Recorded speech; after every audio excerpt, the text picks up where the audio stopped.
I never thought I'd be grateful for my husband's obsession with restoring antique furniture until the day his mother brought that broken cradle to our baby shower. The cradle that had rocked 5 generations of Mitchell babies, or so Barbara loved to remind everyone. The party had been perfect until then. Our backyard was decorated with soft yellow and mint green balloons, a color scheme that had taken me weeks to decide on.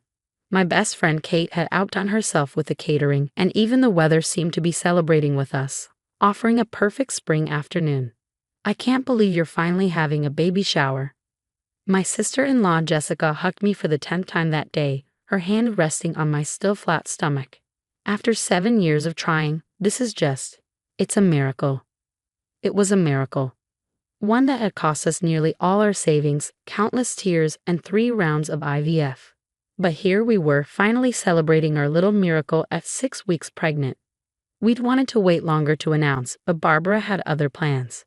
A Mitchell needs to be celebrated from the moment they exist, she'd insisted when she found out. I'd learned long ago that arguing with Barbara Mitchell was like trying to stop a tornado with an umbrella, pointless and potentially dangerous. I should have known she was planning something when she disappeared shortly after arriving. Barbara never missed an opportunity to be the center of attention, and she'd been suspiciously quiet during the gift opening. "Everyone." Barbara's voice cut through the cheerful chatter. "I have a special presentation to make." My husband David, who had been chatting with his cousins by the grill, tensed visibly. He knew that tone in his mother's voice as well as I did.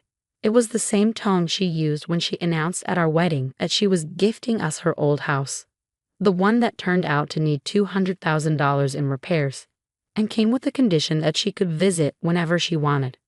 2 of Barbara's flying monkeys, as I privately called her enabler friends, wheeled in what looked like a large piece of furniture covered in a sheet. Barbara stood beside it, perfectly coiffed in her pastel pink suit, pearls gleaming at her throat.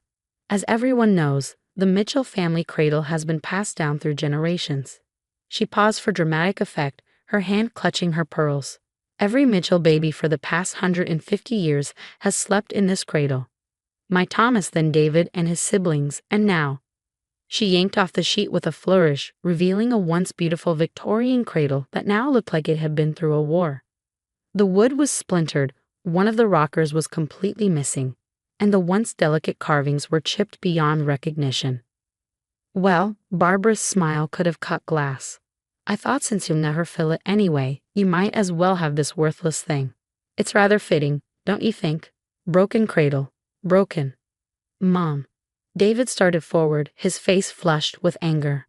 But I was already moving. 7 years of Barbara's passive-aggressive comments, her helpful suggestions about adoption, her constant reminders that Mitchell men need sons to carry on the name. It had all led to this moment. "Actually, Barbara," I kept my voice steady as I reached for my purse, "I'm so glad you brought up family history today." The look of uncertainty that flickered across her face was almost worth every nasty comment she ever made. Almost. "You see," I continued, pulling out an old yellowed newspaper clipping I'd been carrying for months, "I've recently become very interested in Mitchell family history, especially the summer of 1992. Ring any bells?" The color drained from Barbara's face so quickly I thought she might faint. Her perfectly manicured hand clutched at her pearls again, but this time in desperation rather than dramatic effect. "You wouldn't," she whispered. "Wouldn't what, Mom?" David asked, looking between us in confusion. I smiled, channeling every ounce of Barbara's own saccharine sweetness. "Oh, I think it's time everyone knew the truth about the Mitchell family legacy. After all, isn't that what you're always preaching? Family history is so important." "Sarah, please," Barbara's voice shook. "Not here. Not today." But I was done being silent. Done watching this woman torture every new addition to the family with her impossible standards and hidden threats. Done protecting a secret that had poisoned this family for 3 decades. "David, honey," I turned to my husband, whose face showed equal parts concern and curiosity. "Did you ever wonder why there are no pictures of your mom pregnant with you? Why your birth certificate has some unusual details?" The party had gone completely silent. Even the birds seemed to be holding their breath. Barbara's friends, usually so quick to jump to her defense, stood frozen, sensing that something monumental was about to happen. "What are you talking about?" David's voice was barely a whisper. I unfolded the newspaper clipping, my hands steady despite the adrenaline coursing through my veins. The headline read, "Local woman arrested in black market adoption scandal. Your mother has some explaining to do about where Mitchell babies really come from." I looked directly at Barbara, whose perfectly applied makeup couldn't hide the terror in her eyes. "Don't you, Barbara?" The sound of breaking glass made everyone jump. Barbara's friend Margaret had dropped her champagne flute, but no one moved to clean it up. All eyes were fixed on Barbara, who looked like she was seeing a ghost. Barbara's voice cracked. "I did what I had to do. The Mitchell name." "The Mitchell name?" I cut her off. "You mean the name you've been using to torment every woman who marries into this family? The name you've been hiding behind while you make us feel worthless for not producing heirs fast enough?" David reached for the newspaper clipping, his hand trembling slightly. I watched as his eyes scanned the article, watched as understanding dawned on his face, followed by disbelief, then anger. "Mom," his voice was different now, harder. "What did you do?" Barbara's perfect facade finally cracked. Tears streaked down her cheeks, leaving trails in her expensive makeup. "I had to," she whispered. "Your father, the family, they needed in here. I couldn't. But before she could finish, before she could spin another web of lies, I pulled out the DNA test results that would change everything. Because Barbara's secret wasn't just about what she'd done 30 years ago. It was about why she'd done it, a truth that would shake the Mitchell family to its core. And as I opened my mouth to continue, I saw Barbara's eyes roll back in her head as she crumpled to the ground, her perfect pink soup collecting grass stains as she fainted dead away on our perfectly manicured lawn. The Mitchell family legacy was about to change forever, and it all started with a broken cradle and a 30-year-old secret. The chaos that followed Barbara's collapse was exactly what you'd expect at a baby shower turned family drama. Margaret and her fellow flying monkeys fluttered around Barbara's unconscious form while Jessica called 911, more out of obligation than concern. I'd seen Barbara pull the fainting card before, usually when confronted with uncomfortable truths. David stood frozen, still holding the newspaper clipping, his eyes scanning the words over and over as if they might change with each reading.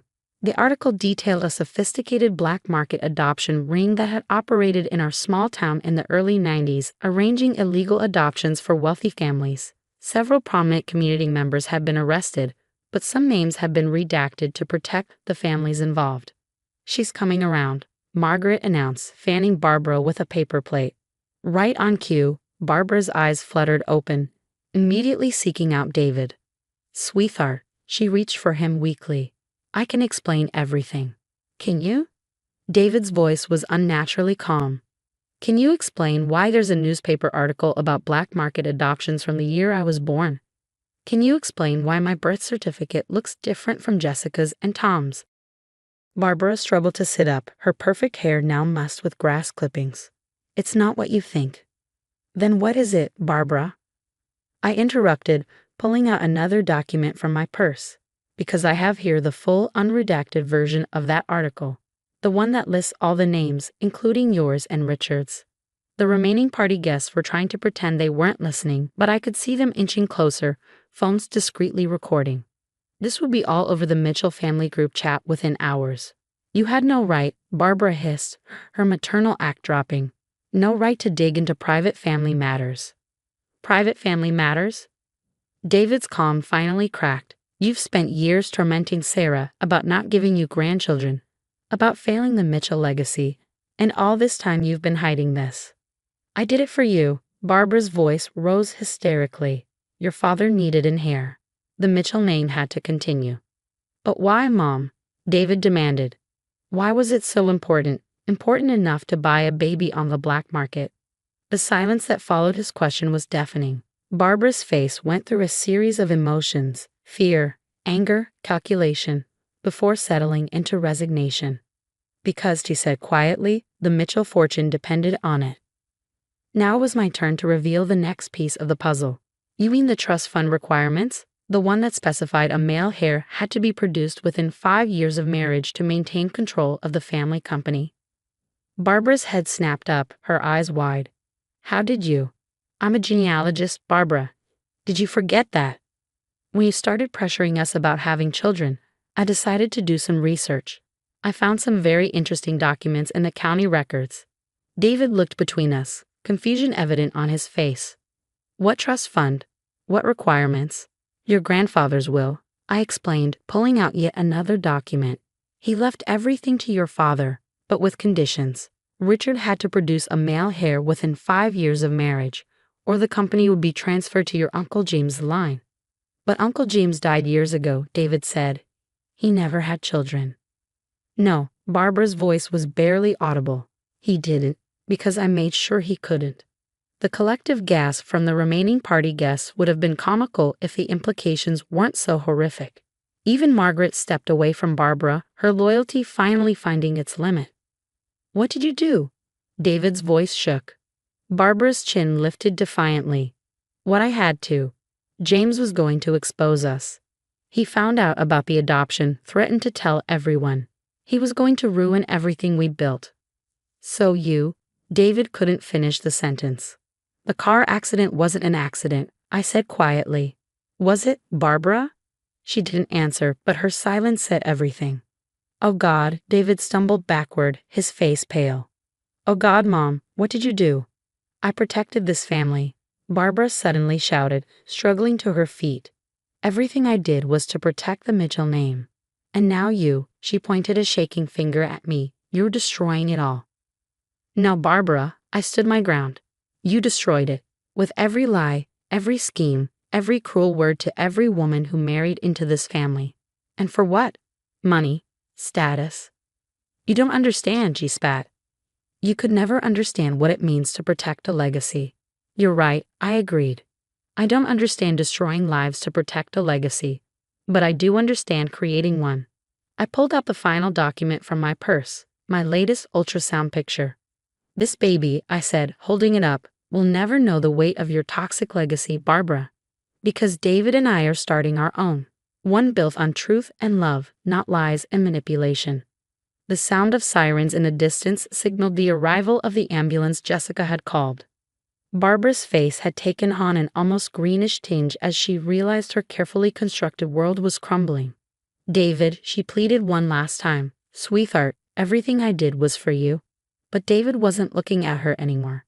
He was staring at the ultrasound picture in my hands, tears streaming down his face. No, Mom, he said finally. Everything you did was for yourself, and now you've lost everything anyway. As the paramedics approached, Barbara made one last desperate attempt to maintain control. If you do this, she threatened, if you expose all this, you'll lose everything. The company, the house, the Mitchell name. Good, David cut her off. Because I don't want any of it. Not anymore. The paramedics led Barbara away, her threats dissolving into sobs.